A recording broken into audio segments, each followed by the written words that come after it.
Hello student, আবারও চলে এসেছি আজকে একটা নতুন ক্লাস নিয়ে। আজকে তোমাদেরকে পাওয়ার পয়েন্টের উপর একটা প্রেজেন্টেশন তৈরি করে দেখাবো যে কিভাবে আমি ওই প্রেজেন্টেশনটা তৈরি করলাম।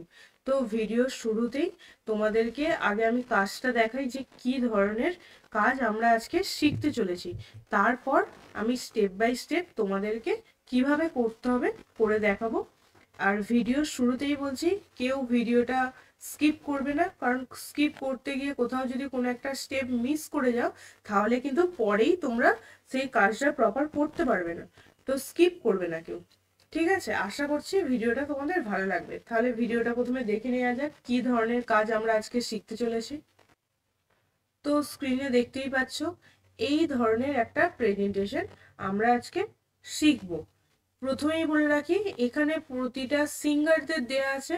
তোমরা যদি চাও তোমরা তোমাদের পছন্দ মতো ছবিও এখানে অ্যাড করতে পারো। প্রথমেই বলে রাখি, এখানে আমি একটা ছবিকেই অনেকগুলো সিঙ্গারদের সাথে অ্যাড করে রেখেছি। তো অ্যাড করে রাখা হয়েছে, তোমরা তোমাদের পছন্দ মতো খেলোয়াড়ের ছবি নিতে পারো, কোনো সিঙ্গারদের বা অন্যান্য কার্টুন ক্যারেক্টার বিভিন্ন ধরনের কাজ করতে পারো। তো আমি এখানে সিঙ্গারদের নিয়েছি, আর এখান থেকে তোমরা দেখতেই পাচ্ছ আমি কি করে নিয়েছি। শেপস টুল থেকে এখানে একটা এই শেপসটাকে নিয়ে নিয়েছি, আর এখান থেকে আমি দেখো শেপসটাকে একটু এটাকে বাড়িয়ে নিয়েছি যাতে শুধু ফেসগুলোই তাদের সার্কেলের মধ্যে থাকে, বাদ বাকি জায়গাটা না থাকে। এরপর রাইট ক্লিক করে ফরম্যাট শেপসে গেছি।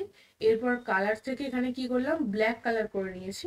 আর ট্রান্সপারেন্সিটাকে দেখো আমি আমার মতো করে কি করছি, বাড়িয়ে নিচ্ছি, যাতে অন্যান্য সিঙ্গারদের মুখগুলো একটু সামান্য অল্প থাকে আর সার্কেলটাতে বেশি করে ফোকাস থাকে।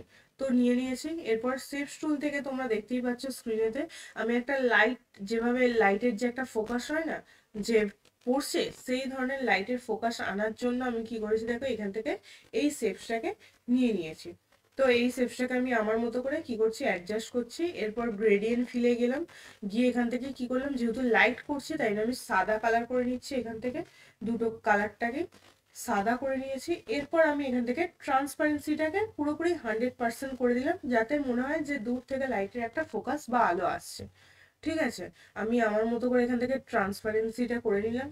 কালারটা যদি মনে করে একটু সামান্য গ্রে টাইপের কালার দেবে সেটাও দিতে পারো। আউটলাইনটা নো আউটলাইন বা নো ফিল করে দিয়েছি।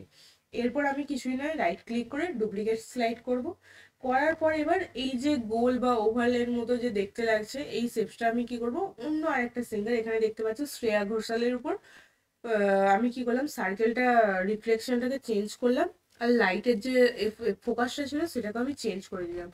এইভাবে প্রত্যেকটা গায়কের রাইট ক্লিক করব, করার পর ডুপ্লিকেট স্লাইড করব, করার পর এক একটা কি করব, সিঙ্গারের মুখেতে লাইটের ফোকাসটা করবো, আর লাইটের যে আলোটা আছে সেটাকেও আমি কি করে দেবো, রোটেট করে দেবো।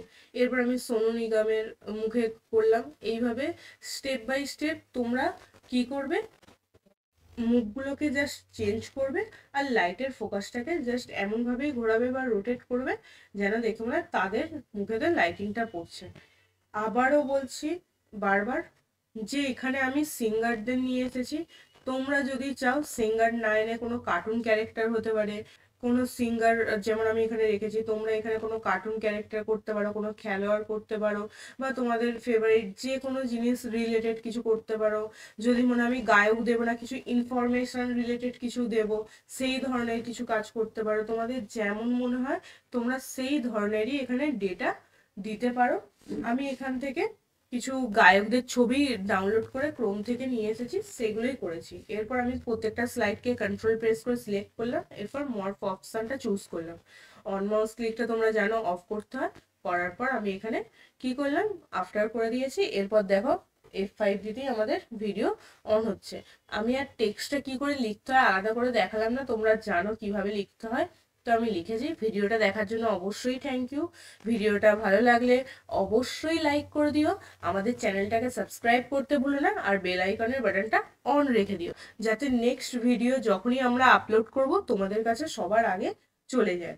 তো তোমরা বুঝতেই পারলে আজকে একদম সিম্পলের উপর দিয়ে একটা পাওয়ার পয়েন্ট প্রেজেন্টেশনের আমি ভিডিও তোমাদের সামনে তুলে ধরেছি।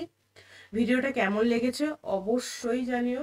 তোমাদের আগেও বলেছি, এখনো বলছি, কমেন্ট অবশ্যই করো তোমাদের কাজটা এই ধরনের সফটওয়্যার ভালো লাগছে কিনা, বা power point, Excel, MS Word কোন ধরনের সফটওয়্যার বা অন্যান্য ক্যানভা আছে, ভিডিও এডিটিং এর বিভিন্ন ধরনের সফটওয়্যার আছে, ফিল্মোরা বা অন্যান্য অনেক ধরনের সফটওয়্যার আছে। যেই সফটওয়্যার বা যার উপর তোমরা দেখতে চাইছো যে নেক্সট ভিডিও আমরা এই সফটওয়্যারের উপর দেখতে চাইছি, অবশ্যই জানিও। নেক্সট ভিডিও তাহলে তোমাদের জন্য সেই সফটওয়্যারের উপরে আমরা কাজ নিয়ে আসবো। ঠিক আছে, আজকের মতো এতটুকুই ক্লাস, আবার দেখা হবে নেক্সট ক্লাসে। তাহলে আজকের মতো টাটা। ঠিক আছে।